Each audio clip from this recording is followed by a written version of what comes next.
John chapter 12 verse by verse explanation in Bengali.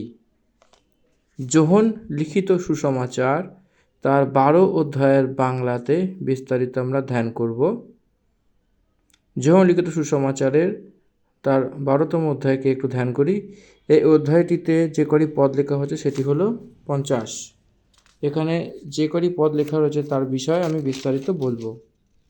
এই অধ্যায়তে যীশুখ্রিস্ট ক্রুশবিদ্ধ হওয়ার দিনের আগে যে ঘটনা ঘটেছিল এটাতে আমরা সেটা বিস্তারিত রূপে দেখতে পারি। এই অধ্যায়তে প্রমুখ রূপে জেরুসালেমে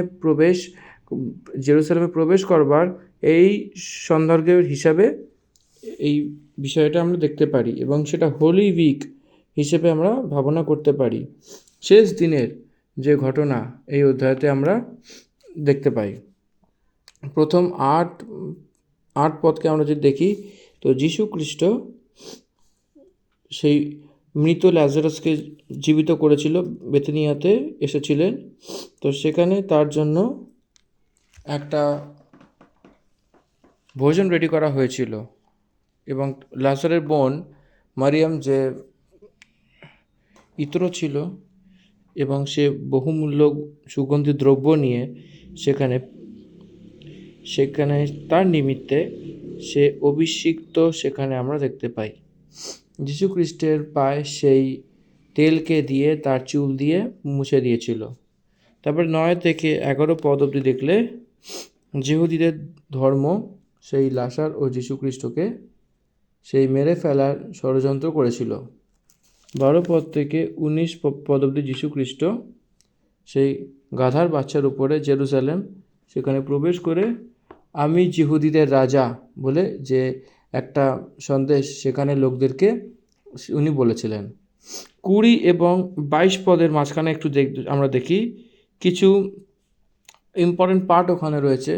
সেখানে যদি দেখি সেটা সেই প্রচার আমরা সেখানে বিস্তারিত রূপে দেখতে পাইনি। 23 আর 24 প্রভু যীশু তার মৃত্যুর বিষয়তে একটা প্রেডিকশন আগেই একটা ভবিষ্যৎবাণী করেছিলেন।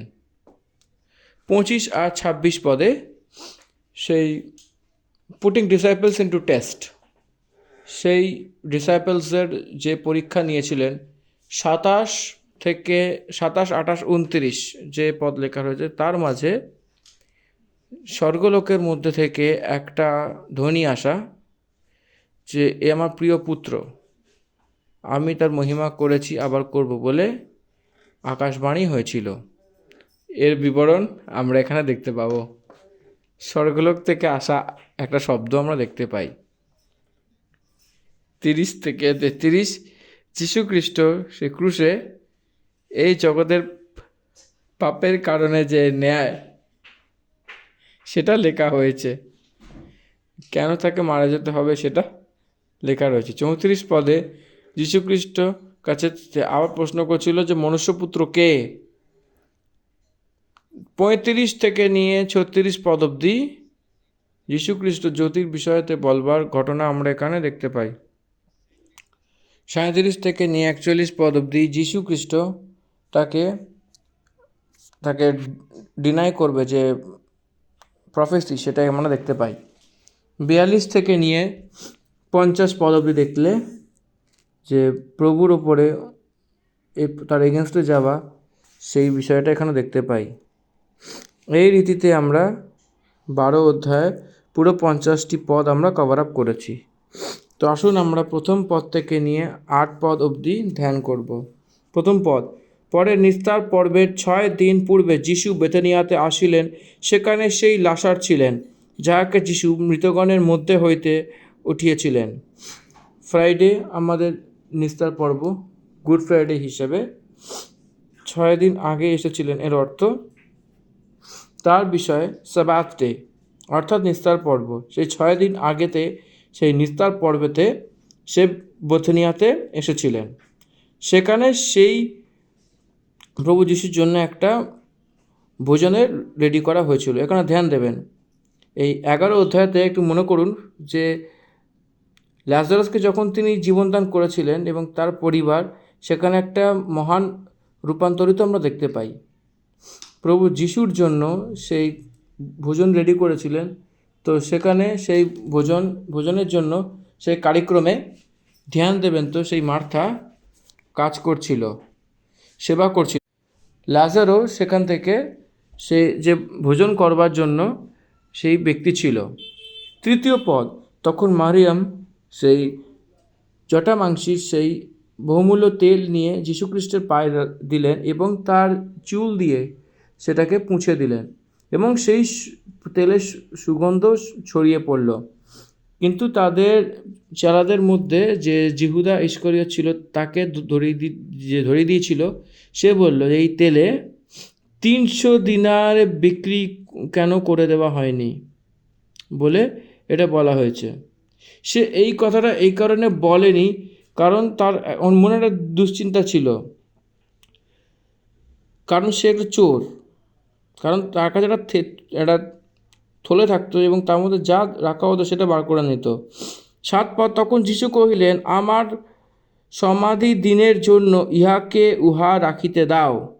কেন তোমাদের কাছে দরিদ্রেরা সর্বদাই আছে, কিন্তু আমাকে সর্বদা পাইতেছ না। এখানে একটা বিষয় আমরা দেখব, এটাতে আমরা আমাদের ধ্যান করার একটা বিস্তারিত রয়েছে যে মার্থা মৌন হয়ে সেবা করছিল, কোনো কথা সে বলছিল না। সে কাটানো দিনেতে যখন আমরা উপাসনা করেছিলাম, মার্থার কাছে এসে সে বলেছিল সে মারিয়ামকে আমার জন্য পাঠিয়ে দাও বলে মার্থাম চেয়েছিল প্রভুর কাছে, যে আমি আপনার জন্য যে আতিথেয়তা তৈরি করছি সেটা আপনার জন্যই রয়েছে। কিন্তু এই সময় তো উইদাউট কমপ্লেন কেউই কথা না বলে, সে কোনো কমপ্লেন না করে সে সেবা করছিল, কারণ তার জাগরুকতা পুরো চেঞ্জ হয়ে গেছিল। কিছুদিন আগেই সে যীশুখ্রিস্টকে শুধু ভবিষ্যৎ বক্তার রূপে কেবল শারীরিক একটা চাঙ্গাই দেওয়ার ব্যাপার ছিল বলে সে চিন্তাভাবনা করত, কিন্তু এখন সে মৃত্যুর উপরে অধিকারের রূপে তারা দেখছে। সিয়নে মৌন থাকা, সেই সদাপ্রভু স্তুতি করা বিষয়টা ভক্তরা বলেছে, সে মৌন হয়ে সেবা করা। দেখুন, লাজারাস মৌন হয়ে তার সঙ্গে ভোজন করছিল যিশুর সঙ্গে। মারিয়াম যীশুখ্রিস্ট যখন ভোজন করছিলেন তখন তার পায়ের কাছে পৌঁছেছিলেন।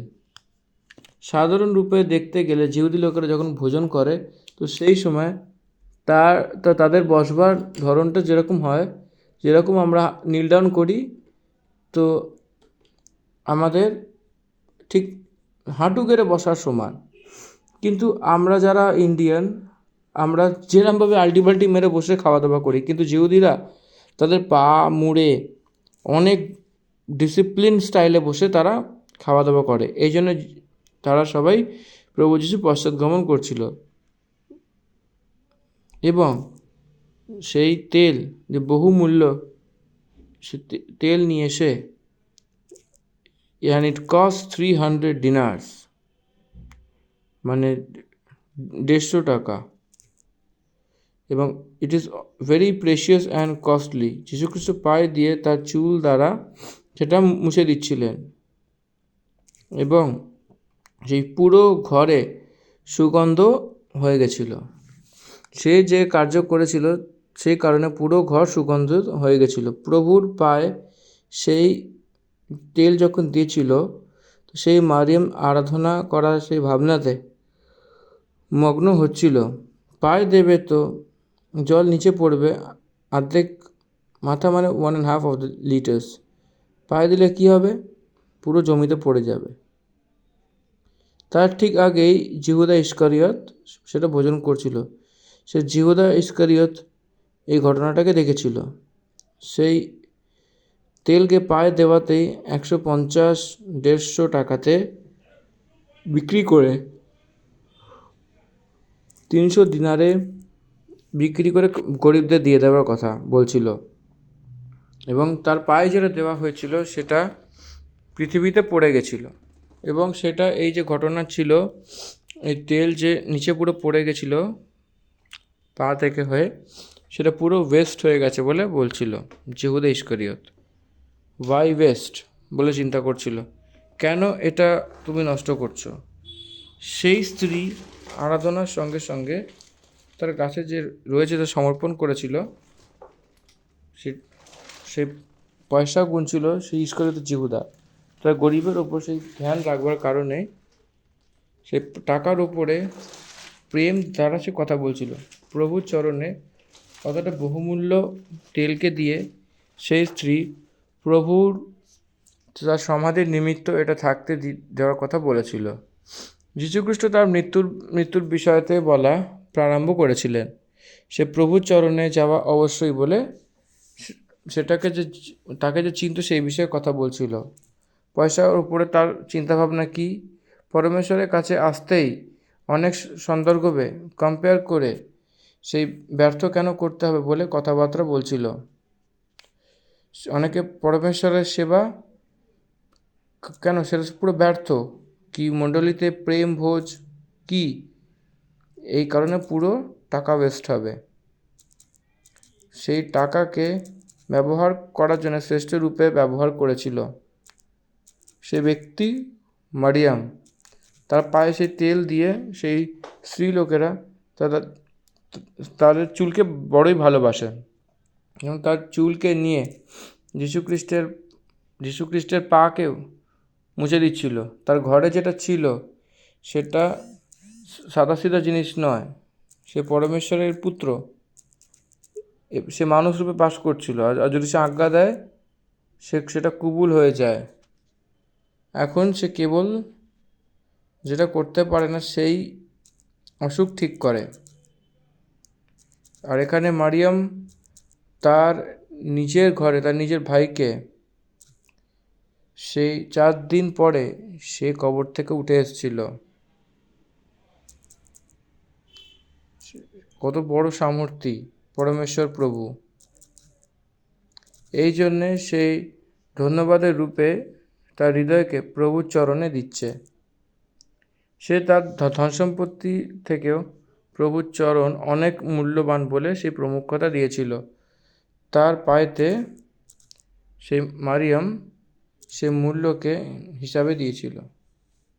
তার পাকে সে তেল দিয়ে পুরো ভিজিয়ে সে অনেক নিজেকে ভাগ্যবতী মনে করছিল। সেই ধন সম্পত্তিকে নষ্ট রূপে না, তার হৃদয় থেকে ধন্যবাদ করে সে কার্যকে করেছিল।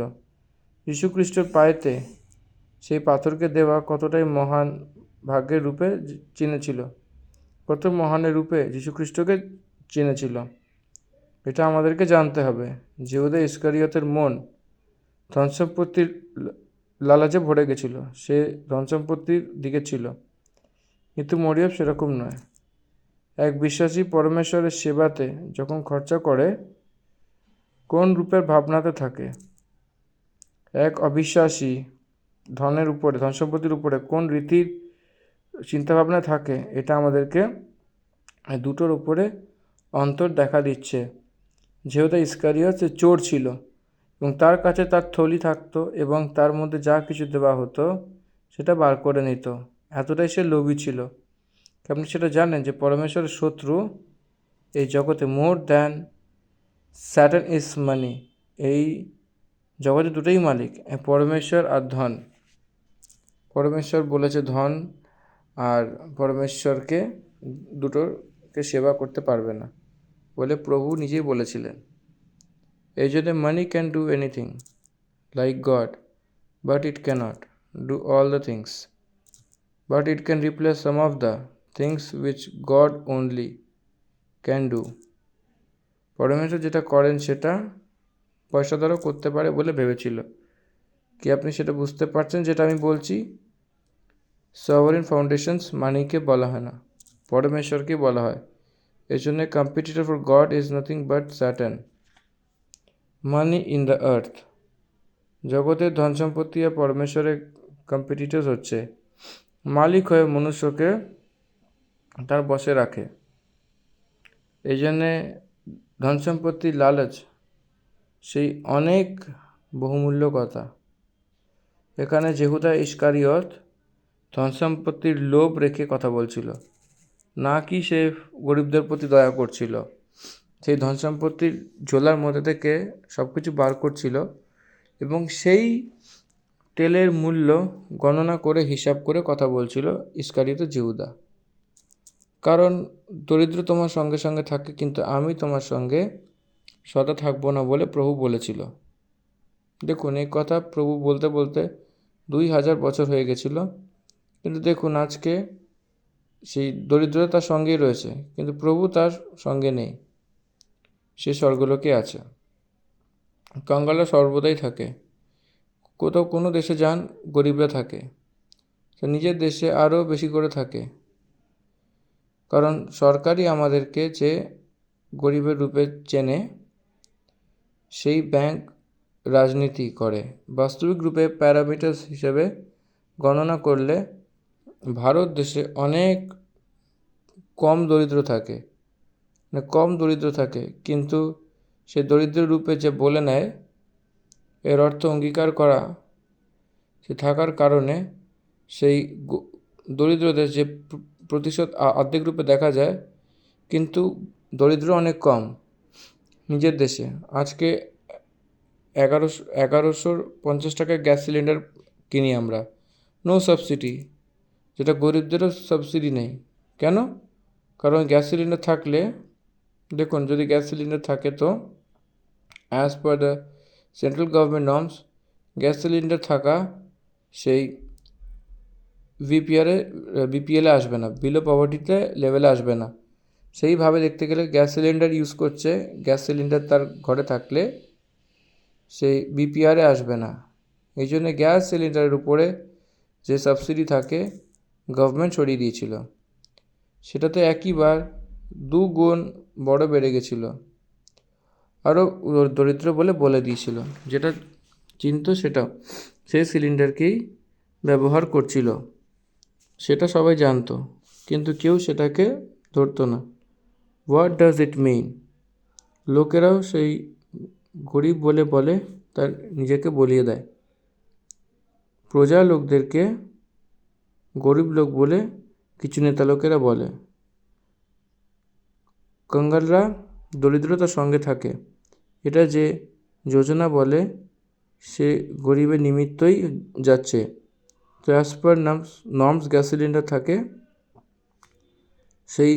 সেখানে নিবাস করছিল, তারা বিপিআরে আসবে না বলে কিছু বললে কেউ কথা বলে না। This is true in India. এই কারণে যদি আমরা ধ্যান করি, পরমেশ্বর বলেছিল যে কঙ্গাল লোকেরা, দরিদ্র লোকেরা তোমার সঙ্গে সঙ্গে সর্বদা থাকে। আর এখানে যদি আপনারা উপকার করতে চান তো গরিবরা সর্বদা থাকে, এবং আমি তোমার সঙ্গে সর্বদা থাকবো না। যদি এই কথা সে বুঝতে পেরেছে তো ভালো হতো, কারণ সে বুঝতে পারেনি। 9 পদ থেকে 11 পদ অবধি যদি দেখি, যীশু খ্রিস্ট প্রভু আর লাজারাস দুজনে হাইলাইট হয়ে গেছিল। লাজার যে 4 দিন কবরে থেকে বেরিয়ে এসেছিল, তাকে যে তুলেছিল সে যীশু খ্রিস্ট। এখন ধর্মের পুরাণীয় যারা গুরুরা রয়েছে, তাদের গলাতে একটা সেই সৌজন্যের টুকরো বেরিয়ে থাকার মতো ছিল, কারণ তারা যখন মৃত্যু হয়েছিল তখন তারা তো জীবিত করতে পারে না, যে জীবিত থাকে সেই লোকদের সামনে থাকে, তো লোকেরা তাকে বদলাতে পারবে না। এই জন্যে they plan for a murder. এবং সেখানে যে সাধারণ লোকেরা ছিল, সেখানে যিশুকে জেনে তারা না কেবল যিশুর কারণে এসেছিল, কারণ সে লাজারকে দেখেছিল, যাকে সে মৃত থেকে জীবিত করেছিল। সেই ভিড়ের মধ্যে যীশু খ্রিস্টের ওপর বিশ্বাস করতে লাগলো, কারণ ল্যাজারাসের ফিউনারালে অ্যাটেন্ড হওয়া লোক, কি চাই রিলেটিভসে হোক কি কমিউনিটিতে হোক, তাদের মধ্যে থেকে অনেক লোকেরা যীশু খ্রিস্টের প্রতি বিশ্বাস করতে লাগলো। কেন? যে ব্যক্তির ফিউনারালে সে গেছিল, সেই ফিউনারালে যাওয়ার পরে 4th দিনের পরে সেই ব্যক্তিকে সে জীবিত করে যীশু খ্রিস্ট ফেরত নিয়ে এসেছিল। এই জন্য লাইভ এক্সাম্পল রয়েছে, সামনে দেখা দিচ্ছে লাজারাস জীবিত রয়েছে। এই জন্য অনেক লোকেরা বিশ্বাস করতে লাগলো। এই জন্যে প্রধান যাজক অর্থাৎ পুরনীয় যে ধর্মে রয়েছে তারা লাজারকেও মেরে ফেলার ষড়যন্ত্র করছিল। প্রথম থেকে যীশুখ্রিস্টকে মেরে ফেলার চিন্তাভাবনা তাদের মধ্যে রয়েছে। এখন নতুন তার মধ্যে অনেক ষড়যন্ত্র করছিল লাজারাসকে মেরে ফেলবার জন্য। লাজারাসকে মার্ডার করবার প্ল্যান করছিল, মেরে ফেলার ষড়যন্ত্র, সেই চিন্তাভাবনা। দেখুন, ধর্মের গুরু লোকেরা ছিল এরা, এবং যে প্রচার করছিল মন্দিরেতে, সে প্রধান যাজকরা কোথায় যায়? লোকেদের প্রায়শ্চিত্তকে, পরম পবিত্র স্থানকে সমর্পণ করার জন্য নিযুক্ত করা লোকরা ছিল এখানে।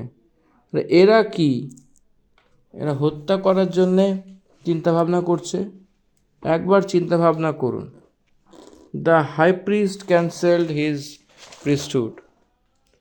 সে তার বস্ত্রকে ছেড়বার কারণে ক্রুশের কাছে যে যাচ পড়তাল হচ্ছিল প্রভু যীশুখ্রিস্টকে নিয়ে, সেই সময় কৈফা নামক যে প্রধান যাজক তার বস্ত্রকে ছিঁড়ে ফেলেছিল এবং সেভাবে সে ডিসকোয়ালিফাই হয়ে গেছিল।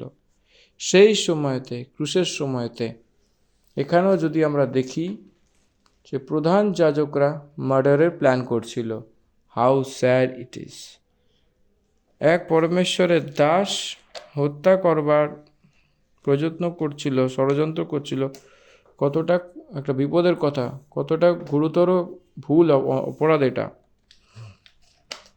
তারপরে 12 পদ থেকে যদি আমরা দেখি, যীশু খ্রিস্ট সেই এক গাধা ছানার উপরে বসেছিলেন এবং জেরুজালেমে এসেছিলেন, এবং সেখানে আমরা বুঝতে পারি যে, যেটা পড়ে দেখি একবার, পরদিন পর্ব আগত বিস্তর লোক যীশু জেরুজালেমে আসিতেছেন শুনিতে পাইয়া খরজুরপত্র লইয়া তাহার সহিত সাক্ষাৎ করিতে বাহির হইল, আর উচ্চস্বরে বলিতে লাগিল, হোসান্না! ধন্য তিনি যে প্রভুর নামে আসিতেছেন, যিনি ইসরায়েলের রাজা। তখন যীশু একটি গর্দভ শাবক পাইয়া তাহার উপরে বসিলেন, যেমন লেখা আছে, আই সিয়ন কন্যা, ভয় করিও না, দেখো তোমার রাজা আসিতেছেন, গর্দভ শাবকে চড়িয়া আসিতেছেন। এখানে যখন যীশুখ্রিস্ট যখন মহিমান্বিত হইলেন, তখন তাহাদের স্মরণ হইল যে তাহার বিষয়ে এই সকল লিখিত ছিল, আর লোকেরা তাহার প্রতি এই সকল করিয়াছে।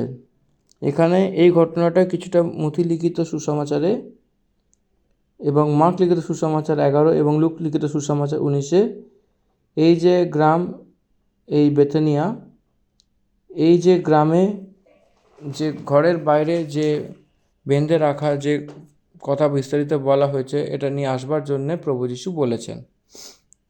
আপনারা এখানে ধ্যান দেবেন, বাকি সুসমাচারের মধ্যে বিবরণ, অনেক রকম বিবরণ নানা রকমভাবে দেওয়া আছে। তার বিস্তারিত টিকা ভাষ্য বা ডেসক্রিপশন যাই বলেন, তার সব কিছু এমনভাবে দেওয়া আছে পুরো ইলাবোরেশন ওয়েতে।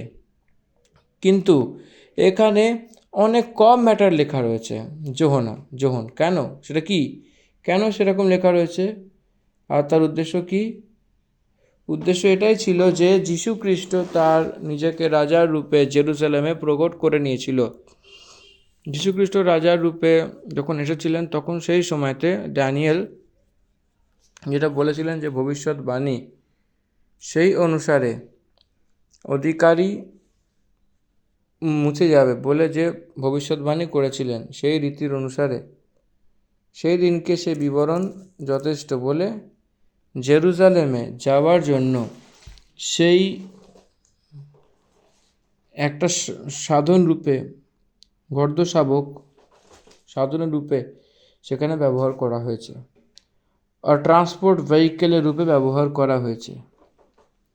সেই সময়তে গাধাকে একটা অনেক বড় ভারী ওয়েট তোলার জন্য, এবং সেই জন্তুটির উপরে সেই যোহনকে, সেই সুলেমানকে রাজা রূপে প্রকট করা হয়েছিল। ইসরায়েলের রাজা যে জেরুজালেমে সেই তার পিঠে চেপে এসেছিল, সে রাজার রূপে প্রকট করার সমান হয়। এই জন্য জেরুজালেমে যীশুখ্রিস্ট তার নিজেকে রাজার রূপে প্রকট করার মতনই ভবিষ্যৎবাণীকে পরিপূর্ণ করেছিলেন যীশুখ্রিস্ট। জাকারিয়া যে ভবিষ্যৎবাণী করেছিলেন সেটা পূর্ণ হয়েছিল, কিন্তু তারা এটা জানতে পারেনি। কিন্তু তারা যখন মৃত থেকে জীবিত হয়েছিল তখন তারা চিন্তাভাবনা করতে লাগলো, স্মরণ করতে লাগলো, তখন সে স্মরণ করতে লাগলো, দেখুন পুরো জেরুজালেমে যা রয়েছে সেই একটা মানে ঘাবড়াচ্ছিল, অন্য রাজা এসছে কেন। কিন্তু চেলারা যীশুখ্রিস্টের উপরে বিশ্বাস করা সেই খজুরের ঢালি নিয়ে তার সাধনা করতে করতে হোসান্নার গীতকে গাইছিল, প্রভুর নামে যে ইসরায়েল রাজা, তার স্তুতি হোক। হে সিয়ন কন্যা, ভয় পেও না, দেখো তোমার রাজা গর্দশাবকে চড়িয়া আসিতেছেন। এবং তার কথা আগে না শুনে, কিন্তু যখন যিশুর মহিমা প্রকট হয়েছিল তখন সেটা স্মরণ হলো যে সেই কথা তার বিষয়ে লেখা রয়েছে, এবং লোকেরা সেখানে এই প্রকারে ব্যবহার করেছিলেন। তো ভিড়ে সেই লোকেরা সাক্ষ্য দিয়েছিল যে সেই সময় তার সঙ্গে ছিল যখন তিনি লাজারাসকে কবর থেকে ডেকে মৃতদের মধ্যে থেকে জীবিত করলেন। এই কারণে লোকেরা তার কাছ থেকে উপহার দিতে আসিলেন এবং সে শুনলেন সে আশ্চর্য কর্ম দেখিয়েছেন। যীশুখ্রিস্ট যা করেছিলেন এই আশ্চর্য কর্ম, এটা অনেক লোকেরা আকর্ষিত করেছিলেন। 19 পদ, তখন ফরিসীরা পরস্পর বলিতে লাগিল, তোমরা দেখিতেছ তোমাদের সমস্ত চেষ্টা বিফল, দেখো জগৎ সংসার উহার পশ্চাৎগামী হইয়াছে। এর অর্থ ফরিসীরা তাদের জ্বলন উৎপন্ন হয়েছিল, তার নিজের প্রযত্ন নিষ্প্রয়োজক হয়ে গেছিল। যখন সে প্রত্যক্ষ দিনে সে পুরো সংসারের লোকেরা তাকে ফলো করতে লাগলো, তাকে বিশ্বাস করতে লাগলো। সেই চিন্তাভাবনা অনেকভাবে যীশুখ্রিস্টকে মেরে ফেলার জন্য সেই ষড়যন্ত্র করা হয়েছিল। সেই সংস্থা যা রয়েছে সেই চিন্তাভাবনা করছিল, সেটাই অর্থ আসে। সে প্রধান যাজক, সে মন্দির, বলি চড়ানো, সে তার ওপর যে অধিকার, সেই লেভাইটস, হাই প্রিস্ট অ্যান্ড প্রিস্ট, সেই লেভাইটস, এটা পুরো যে স্পেশালিটি সব মিটে যাবে বলে ভয় পাচ্ছিল। এই জন্য সেই জ্বলন দ্বারা ভয় পাচ্ছিল, এই সংসার তাকে পশ্চাৎগামী করছিল এবং বাকি সব ব্যর্থ হলো। তো আগে এগোবো 20 পদ থেকে যদি আমরা দেখি, তো যারা সেই পর্বে আরাধনা করতে এসেছেন তা ওদের মধ্যে থেকে কিছু ইউনানি ছিল এবং তারা অনেক সময় নতুন নতুন কথা আবিষ্কার করার জন্য, তাকে চিনবার জন্য তারা অ্যাক্টিভ থাকতো। তো তারা গলিলের বেথসাইদাতে থাকা সেই ফিলিপুসের কাছে এসে তারা মিনতি করলো, শ্রীমান আমরা যিশুর সঙ্গে দেখা করতে চাই। তো ফিলিপুস এসে আন্দ্রিয়াকে বলল, তখন আন্দ্রিয়াস আর ফিলিপুস তখন যিশুকে গিয়ে বলল। এর ওপরে যিশু তাকে বলল, দেখুন এখানে ইউনানি লোকেরা ফিলিপুসের কাছে এসেছিল এবং ফিলিপুস আন্দ্রিয়াসের কাছে এসেছিল এবং ফিলিপুস আন্দ্রিয়াস দুজনে মিলে যিশুর কাছে এসে বলতে লাগলো যে আপনার ইন্টারভিউয়ের জন্য ইউনানির লোকেরা এসেছে বলে বলছিল। যীশুখ্রিস্ট তো তাদেরকে ইন্টারভিউ দেননি, না দিয়ে সে কিছু বলছিল এবং সে মহান কথাটা কি আমরা দেখব 23 পদে। সেই সময় এসে গেছে যে মনুষ্যপুত্রের মহিমা হোক। এটা কি? যখন ওরা সবাই তাকে দেখতে এলো, তারা অন্য লোক ছিল। যখন তাদের উপর অন্য লোকেরা আকর্ষিত হচ্ছিল, তো মনুষ্যপুত্র তার মহিমার ঘড়ি এসে গেছিল। এর অর্থ এটাই যে যীশু খ্রিস্টের যে ক্রুশে চড়বার সময় এসে পৌঁছেছিল বলে অর্থ আসে। ডিভাইন টাইম টেবিলে জেন্টাইলস পিপল টুয়ার্ডস ক্রাইস্ট অ্যাট্রাক্ট হয়েছিল সেই সন্দর্ভে তাকে মরতে হবে বলে সে বলছিল, আমি তোমাকে সত্যি সত্যি বলছি যে যতক্ষণ সেই গেহুর দানা ভূমিতে পড়ে মরে না যায় সেটা একাই থাকে, কিন্তু যখন মরে যায় তখন অনেক ফল আনে। যীশুখ্রিস্ট তার নিজেকে একটা বীজের সমান সে তুলনা করছিলেন। যিশু যখন জগতে যতক্ষণ না মারা না যান ততক্ষণ কেউ বিশ্বাসী রূপে বদলাতে পারবে না। চার্চে কথা রূপে কখনো বদলানো যাবে না, কিন্তু যেরকমই শস্য দানা জগতের মাটিতে পড়ে সেগুলো শুকিয়ে মরে যায়, অনেক লোকেদের পুনরুত্থান করতে পারে, কারণ সে পুনরুত্থানের উনি পুনরুত্থানের কর্তা। পুনরুত্থান হতে গেলে মারা যেতেই হবে। আত্মিক রূপে যে মারা যায়, পুনরুত্থান হতে হবে, তো যীশু খ্রিস্ট আত্মিক রূপে তাতে মরতে হবে। এই জন্য পরমেশ্বরের থেকে দূর হতে হবে। এটা মৃত্যুর অনুভব। মৃত্যু মানে কি? পরমেশ্বরের থেকে দূর হওয়া, separation from God is spiritual death. The spirit separation from the body is physical death. Spiritual death means মৃত্যু মানে পরমেশ্বরের থেকে দূর হওয়া। এই জন্য যীশু খ্রিস্ট এই অনুভবকে পেতে হয়েছে। এই জন্য অনেক লোকেরা মৃত্যু থেকেও আগুনের কুণ্ড থেকে আলাদা করতে পারে। এটাই তিনি এখানে বলছেন বিস্তারিত রূপে। বুঝতে পারছেন আশা করি। এবং সব কিছু থেকে আলাদা হতে পারে, এটাই তিনি বলছেন। যিনি যে প্রাণকে প্রিয় বলে সে তাকে হারিয়ে ফেলে, আর যে এই জগতে তার প্রাণকে অপ্রিয় জানে সে অনন্ত জীবনের জন্য সে রক্ষা করবে। যদি কেউ আমার সেবা করে তো আমাকে পশ্চাৎগমন করুক, আর যেখানে আমি আছি সেখানে আমার সেবকও হবে। যদি কেউ আমার সেবা করে তো পিতা তার সমাদর করবে। আমার সেবা করা মানে আমার পশ্চাৎগমন করা। আমার পশ্চাৎগমন করা মানে যেখানে আমি থাকি সেখানে সেও থাকবে। আমি যেখানে থাকবো আমার সেবক লোকেরা সেখানেও থাকবে। আমি যেখানে থাকি সেখানে আমার সেবক থাকে। এবং যদি কেউ সেবা করে আমার, অর্থাৎ মিনিস্ট্রি, তো তখন আমার পিতা তাকে অনেক বড়াই করবে। যদি আমরা পরমেশ্বরকে সমাদর করি এবং আমরা তখন যীশু খ্রিস্টের সেবা করা উচিত। যীশু খ্রিস্টের সেবা করা অর্থাৎ পরমেশ্বরের সেবা, এবং সেটার সাথে সমান। যারা যিশুকে ফলো করে, যারা যিশুর সেবা করে,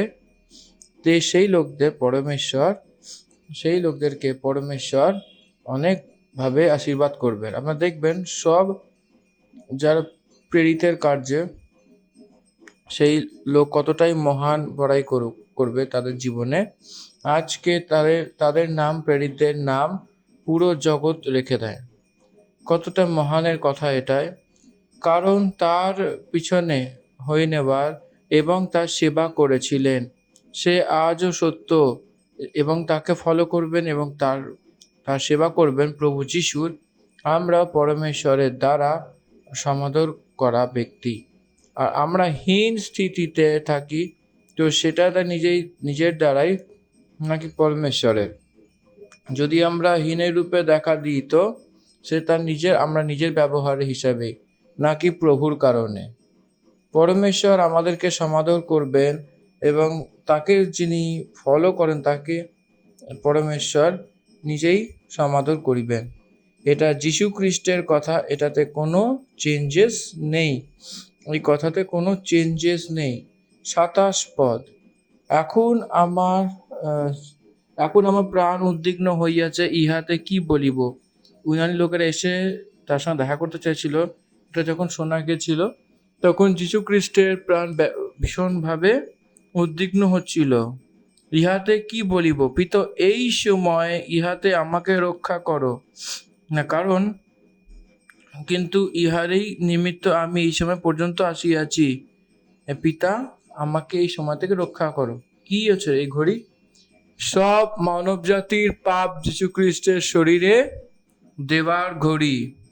এইটা পবিত্র যীশু খ্রিস্টের, সেটাকে সহ্য করাটাই অসম্ভবের কথা যেরকম মনে হচ্ছিল।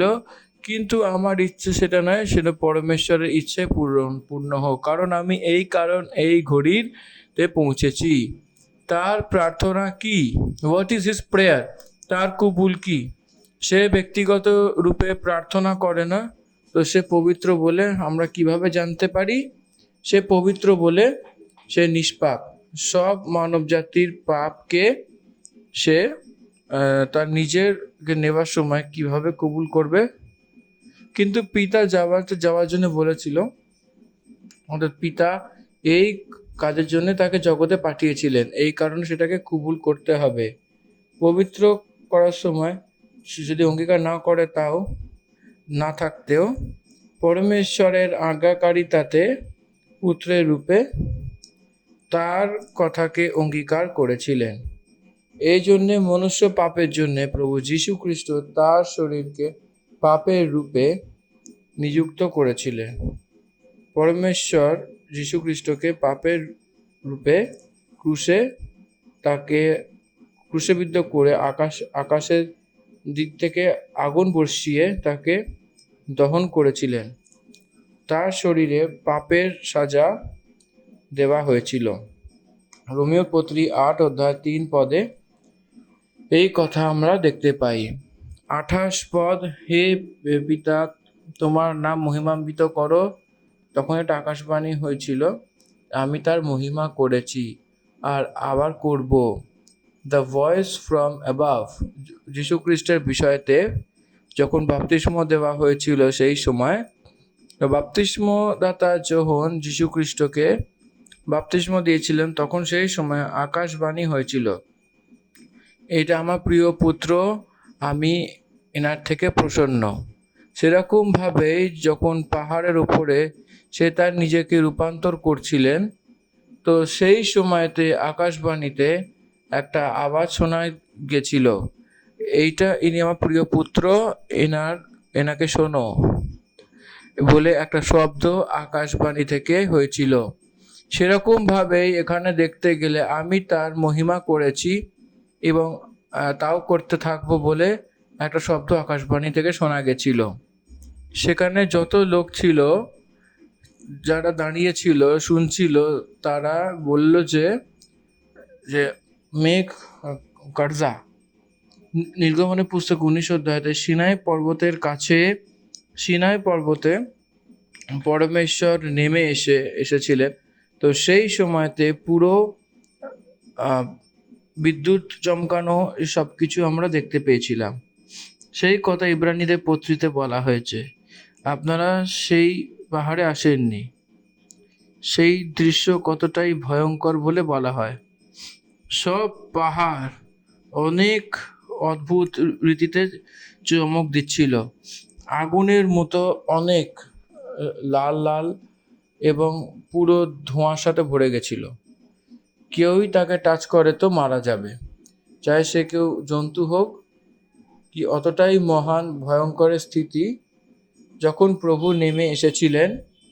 এখানে সেই বলছে, সেই যে শব্দ রয়েছে আকাশের দিক থেকে এসেছিল, সেখানে যতজন দাঁড়িয়ে ছিল সবাই চিন্তা ভাবনা করছিল যে বিদ্যুৎ চমকেছিল। কিছু লোকেরা ভাবছিল যে স্বর্গদূত তার সঙ্গে কথা বলছিল বলে ভাবছিল। 30 পদে যীশু উত্তর করিয়া কহিলেন, ওই বাণী আমার জন্য হয় নাই, কিন্তু তোমাদের জন্য। এখন এই জগতের বিচার উপস্থিত, এখন এই জগতের অধিপতি বাহিরে নিক্ষিপ্ত হইবে, আর আমি ভূতল হইতে উচ্চকৃত হইলে সকলে আমার নিকটে আকর্ষণ করিব। আমেন। সে ক্রুশের মৃত্যুতে চড়ে সবাইকে তার নিজের দিকে আকর্ষিত করছিলেন এবং সারা জীবন করবেন। যীশু খ্রিস্টকে আর ধর্মের যে স্থাপনা করার লোকদের ছিল অন্তর কি? যীশু খ্রিস্ট আরোহণ হয়েছিল, যীশু খ্রিস্ট মৃত্যুর মধ্যে থেকে জীবিত হয়ে আরোহণ হয়েছিল। এইটাই রয়েছে যীশু খ্রিস্টের আকর্ষিত করার কারণ। সে জগতে এসেছিলেন, মৃত্যু হয়েছিল, জীবিত হয়েছিল এবং আকাশে আরোহণ হয়েছিল। আর সে আবার উনি পুনরাগমন হতে চলেছে। That is his gospel. Jesus died for our sins and rose from the dead, ascended into heaven. He will come back again for his glory. আবার উনি আসবেন। এই জন্য এখানে এই সুসমাচার আমাদের এটাই দেখা যাচ্ছে, সে তার জন্য আসা আওয়াজ নয়, এটা আমাদের মানব জাতির জন্য আসা একটা ধ্বনি। 33 পদ, তিনি যে কিরূপ স্মরণে মরিবেন তাহা এই বাক্য দ্বারা নির্দেশ করিলেন। তখন লোকসমূহ তাহাকে উত্তর করিলেন, আমরা ব্যবস্থা হইতে শুনিয়াছি যে খ্রিস্ট চিরকাল থাকেন, তবে আপনি কি প্রকার বলিতেছেন যে মনুষ্যপুত্রকে উচ্চকৃত হইতে হবে? সেই মনুষ্যপুত্র কে? They were under confusion. ব্যবস্থা কি বলছিল? খ্রিস্ট সর্বদা আমাদের সঙ্গে থাকবে বলে, এবং যীশুখ্রিস্ট আমি খ্রিস্ট বলে বলেছিলেন, এবং সে স্বর্গলোকে যেতে হবে বলে সেটা বলছিলেন। আমাদেরকে ছেড়ে যাবেন বলে কেন বলছেন? ব্যবস্থা হিসাবে তো আমাদের সঙ্গে থাকা উচিত সর্বদা, যে খ্রিস্ট বলা হয়। মনুষ্যপুত্রের মানে কি? এর অর্থ যীশু খ্রিস্ট কে? Who is Jesus Christ? খ্রিস্ট কে? কনফিউশন। ব্যবস্থাতে সেই রীতিতে বলছে যে এরকমতে বলা হচ্ছে, যেটা কি এই দুটোতে যে অন্তর, সেটা কি আমরা সেটা বুঝতে পারছি না, তারা প্রশ্ন করছিল। 35, তখন যীশু তাহাদিগকে কহিলেন, আর অল্প কালমাত্র জ্যোতি তোমাদের মধ্যে আছে, যাবৎ তোমাদের কাছে জ্যোতি আছে, যাতায়াত করো, যেন অন্ধকার তোমাদের উপর আসি না পড়ে। আর যে ব্যক্তি অন্ধকারে যাতায়াত করে সে কোথায় তাহা জানে না। গডস লাইট, যীশুখ্রিস্ট তাদের মধ্যে আছে, সেটা উনি বলছেন। আমার উপর বিশ্বাস করো বলে বলছে। একই কথায় প্রভু বলছেন, আমার উপর বিশ্বাস রাখো। জ্যোতিষ সম্বন্ধ লোকের রূপে আপনার থাকতে হলে আমি সে কারণে এসেছি। অন্ধকার যাতে তোমাদের উপর না আসে বলে আপনি তো ভাবছেন। অন্ধকারে চলা লোকেরা জানে না যে কোথায় যায়। তো জ্যোতি এই সময় আপনার সঙ্গে রয়েছে, যতক্ষণ চলুন, তখনই আপনারা চলতে পারবেন। ধ্যান দেবেন, যীশু খ্রিস্টের প্রতি বিশ্বাস করুন বলে একটা অ্যাপেল তাকে দেওয়া হয়েছিল। যীশু খ্রিস্ট এই সব কথা বলে চলে গেছিল এবং তার থেকে লুকিয়েছিল, এবং সে এত চিহ্ন দেখিয়েছিল, সে তার উপর বিশ্বাস করেনি। They didn't believe in Jesus Christ. তার আগে কোনো চিহ্ন, অদ্ভুত কার্য সেই বিশ্বাস করেনি। যীশু খ্রিস্ট ঈশ্বর বলে তারা বিশ্বাস করেনি, এবং তার হৃদয় কঠিন হয়ে গেছিল। সেই যেভাবে উনি বললেন সেভাবে সঙ্গে থাকা, সে তার নিজেকে লুকিয়ে নিয়েছিলেন। যীশু খ্রিস্ট লুকিয়ে আছেন, সে পরমেশ্বরের সময়ের জন্য অপেক্ষা করছিলেন, নাকি সে ভীতু বলে ভাববেন না। হে প্রভু, সেই সমাচারের কে বিশ্বাস করেছিল যাতে যিশায়া ভবিষ্যৎবক্তার কথা পূর্ণ হয়, যে সে বলেছিলেন, হে প্রভু, আমাদের সমাচারের কে বিশ্বাস করেছিলেন। আর সেই বুঝবল কার ওপর হয়েছে? যিশায়া 53:53 বলেছে যে এই কারণে বিশ্বাস না করতে পারে যে যিশায়া এটাও বলেছে যে সে তার চোখে অন্ধি আর মন কঠোর করে দিয়েছিল, কি এরকম না হয় যে সে চোখ দ্বারা দেখে আর মন থেকে বোঝে। দেখুন, যিশায়া 53:1 আমরা যে বলেছে সুসমাচার, সেটাকে কে বিশ্বাস করেছিল? যেহোবা, সদাপ্রভুর সামর্থ্য। কীরকম বলা হয়েছে? যীশুখ্রিস্ট জন্ম নেবার আগেই, অনেক হাজার বছর আগে এই বিষয়ে বলা হয়েছিল। যীশুখ্রিস্ট সেই লোকদেরকে, যীশুখ্রিস্টকে তারা বিশ্বাস না করাতে কি আশ্চর্যের কথা, ভবিষ্যৎবাণী পুরো হয়েছিল। যিশায়া 53 পুরো ক্রুশের বিষয়তেই থাকে। সেই যে কোর খায় সেখানে সেই শিফা চঙ্গাই হয়েছে। তার সব যে সে ভুলের কারণে সে শিক্ষা পেয়েছিলেন, সেই তার পুরো পাপ তার উপর এসেছিলেন, তার মৃত্যু হয়েছিল, সেই পাপের প্রায়শ্চিত্ত সেই করে নিয়েছিল, সেই ধনবানের কবরে রাখা হয়েছিল।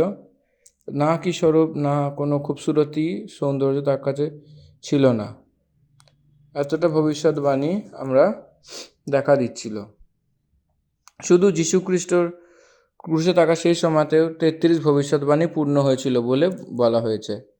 এতটা পরিপূর্ণ হয়েছিল যে তারা বিশ্বাস না করার মতনই ছিল। যদি তারা বিশ্বাস করত তো পবিত্র আত্মার কারিকার্য দেখতে পারত, নাহলে প্রভুর চোখ তখনও তারা বুঝতে পারেনি এবং তারা বিশ্বাস করতে পারেননি। 44 যীশু উচ্চস্বরে বলিলেন, যে আমাতে বিশ্বাস করে সে আমাতে নয়, কিন্তু যিনি আমাকে পাঠিয়েছেন তাহাতেই বিশ্বাস করে। That means this is the act of the Holy Spirit who reveals the Son of God to everybody. Nobody can know that. কেউই সেটা জানতে পারতো না। পবিত্র আত্মা পরমেশ্বর কার উপর, শুধু সেই জানে। একবার 40 পদ থেকে পড়ব, 40 থেকে দেখব। তিনি তাহাদের চক্ষু অন্ধ করিয়াছেন, তাহাদের হৃদয় কঠিন করিয়াছে, পাছে তাহারা চোখে দেখে, হৃদয় বুঝে এবং ফিরিয়া আইসে, আর আমি তাহাদিগকে সুস্থ করি। যীশু এই সমস্ত বলিয়াছেন, কেননা তিনি তাহার মহিমা দেখিয়াছিলেন আর তাহারই বিষয় বলিয়াছিলেন। তথাপি অধ্যক্ষদের মধ্যেও অনেক তাহাদের বিশ্বাস করিল, কিন্তু ফরিসীদের ভয় স্বীকার করিল না, পাছে সমাজচ্যুত হয়। কেননা ঈশ্বরের কাছে গৌরব অপেক্ষা তাহার বরং মনুষ্যদের কাছে গৌরব অধিক ভালোবাসিত। Please underline this point. সেখানে দে ওয়ার ব্লাইন্ড এবং পুরোভাবেই সে অন্ধপনটা ঈশ্বর তাকে দিয়েছিলেন। উদ্ধার অন্যরা পেয়েছিলেন। জিহুদি লোকদেরকে কিছু সময় পর্যন্ত অন্ধ করে দিয়েছিলেন ঈশ্বর, কিছু সময় অবধি আলাদা রাখা, কিছু সময় অর্থ মণ্ডলীর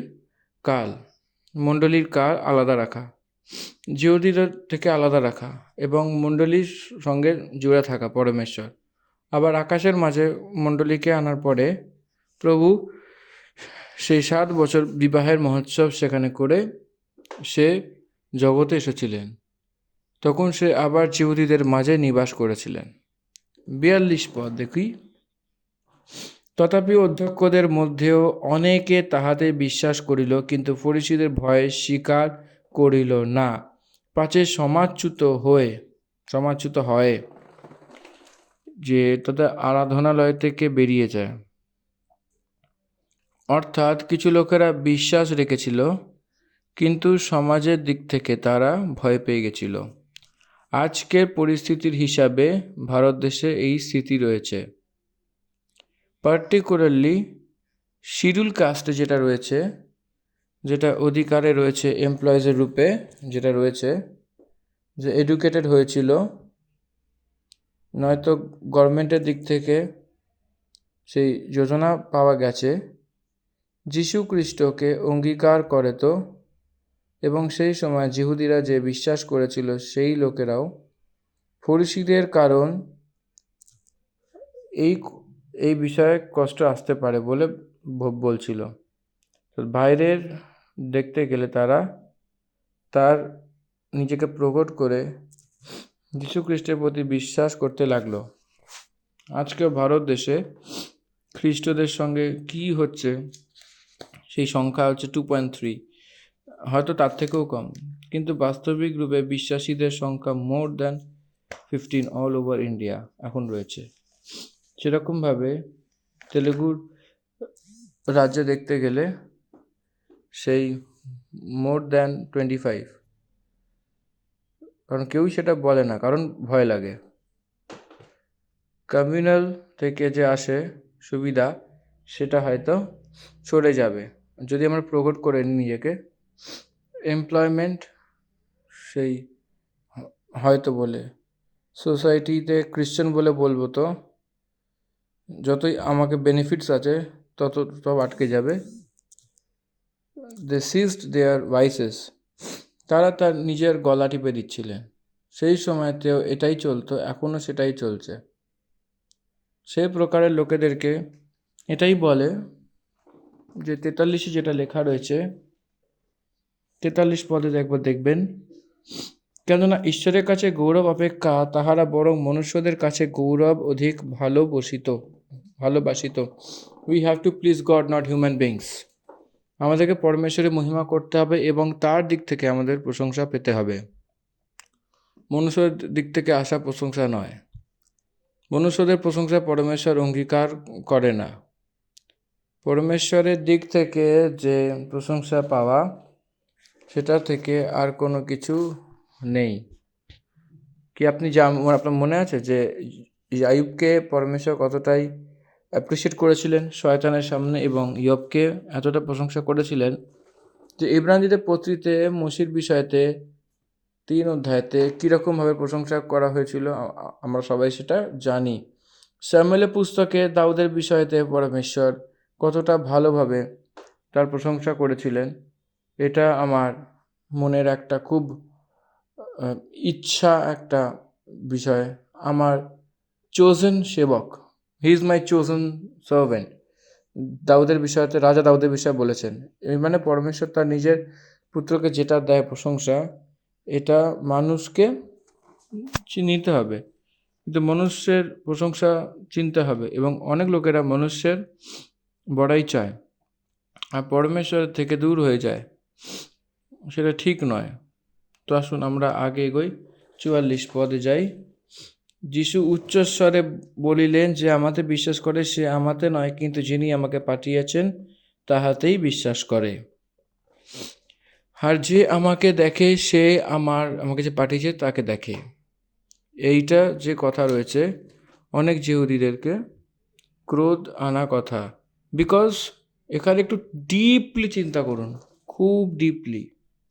এবং যে আমাকে দর্শন করে সে আমাকেই দর্শন করে, তিনি তাহাকেই দর্শন করে যিনি আমাকে পাঠিয়েছেন। 45 পদ, মানে হি রিভিলড হিমসেলফ, উনি নিজেকে প্রমাণ করে দিলেন যে হি ইজ গড।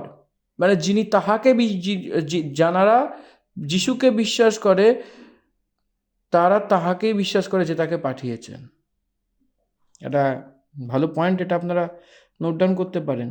এবং যে আমাকে দর্শন করে, মন দিয়ে আবার পড়ুন, আন্ডারলাইন করুন, এবং যে আমাকে দর্শন করে সে তাহাকেই দর্শন করে যিনি আমাকে পাঠিয়েছেন। অর্থাৎ he revealed that he is the father himself, উনি পিতা ঈশ্বর, সেটা উনি প্রমাণ করে দিয়েছেন। আমার উপর যে বিশ্বাস করে, আমার উপরই নয়, আমার উপর শুধু নয়, আমাকে যিনি পাঠিয়েছেন তাহাকে বিশ্বাস করেন।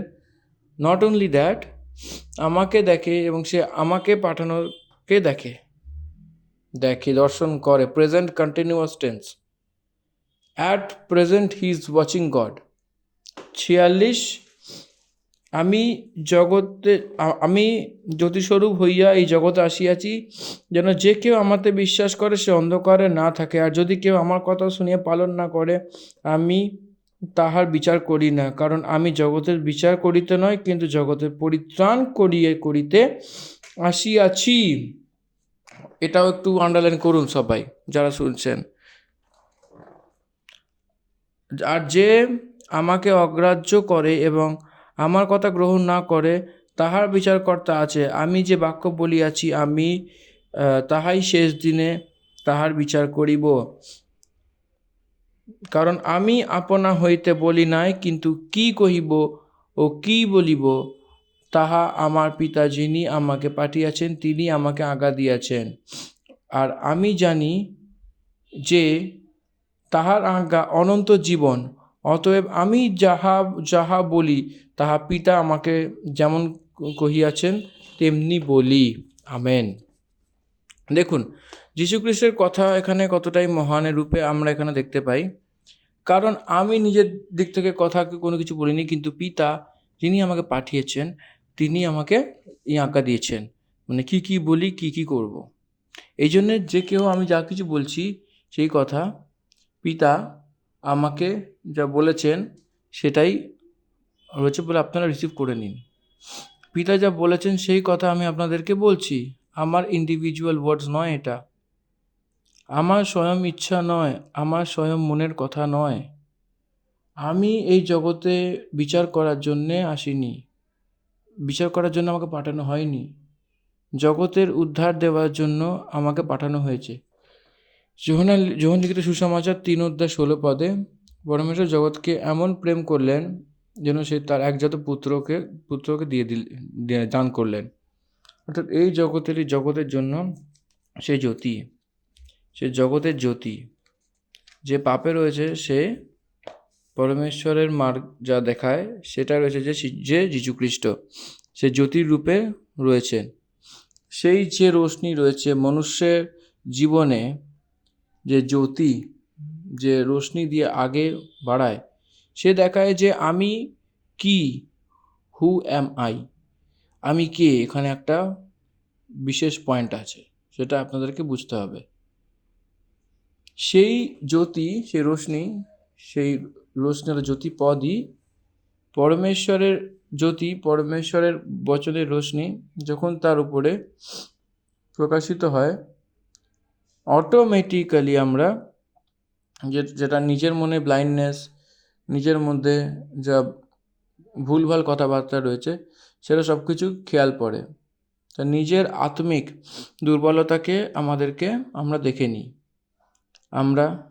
নিই, সেটাকে আমরা যাচাই করতে পারি।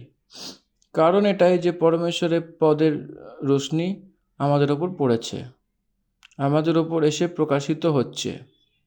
এই কারণে সেটাকে অঙ্গীকার করব না, তো বিচার আছে যে আমাকে তুচ্ছ করে এবং আমার কথা গ্রহণ না করে তাকে দোষী করা বিচারকর্তা একজন রয়েছেন। অর্থাৎ যে পদ আমি বলেছি সেটাই আগের দিনে তাকে দোষী করবে।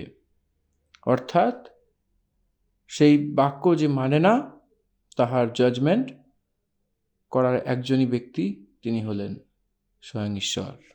আমেন। যীশু খ্রিস্টই যোহন লিখিত সুসমাচার 12 অধ্যায়তে বলছেন, আমি যেটা বলছি সেটাই অন্তিম দিনের বিচার।